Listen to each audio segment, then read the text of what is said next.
இரண்டாவது, குழந்தைக்காக வாழக்கூடிய தன்மையில் தந்தைக்கல்ல பொறுப்பு, தந்தைக்கும் பொறுப்புண்டு. ஆனால் அந்த குழந்தையுடைய விஷயத்தை ரசூல் ஸல்லல்லாஹு அலைஹி வஸல்லம் சொல்லுகிற நேரத்தில் வீட்டுடைய விஷயத்தை யாருக்கு பொறுப்பா சொன்னாங்க? வல் மர்அத்து ராஇயத்துன் ஃபீ பைத்தி ஸௌஜிஹா வ ஹிய மஸ்ஊலத்துன் அன்ஹா.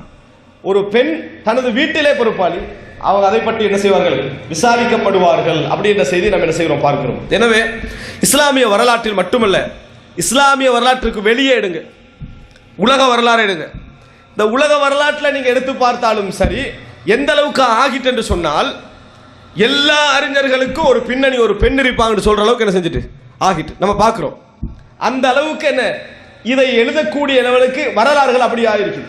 எந்த அறிஞர்களாக இருந்தாலும் சரி, அவருடைய முன்னேற்றத்துக்கு பின்னால ஒன்றில் தாய் அல்லது மனைவி, யாரோ ஒரு உறவுக்காரர் என்ன செய்வார் இருப்பார் என்று சொல்லக்கூடிய அளவில் பெண்களுடைய பங்களிப்பு இருந்திருக்கிறது. ஆனால் இன்றைக்கு எங்களால் முடியவில்லை. எந்த அளவுக்கு முடியவில்லை என்றால், இந்த பிள்ளையை பார்த்து ஒரு பெரிய அளவில் ஆசைப்படக்கூட எங்களால் முடியாத ஒரு கட்டத்திலே நாம் என்ன செய்கிறோம், இருந்து கொண்டிருக்கிறோம்.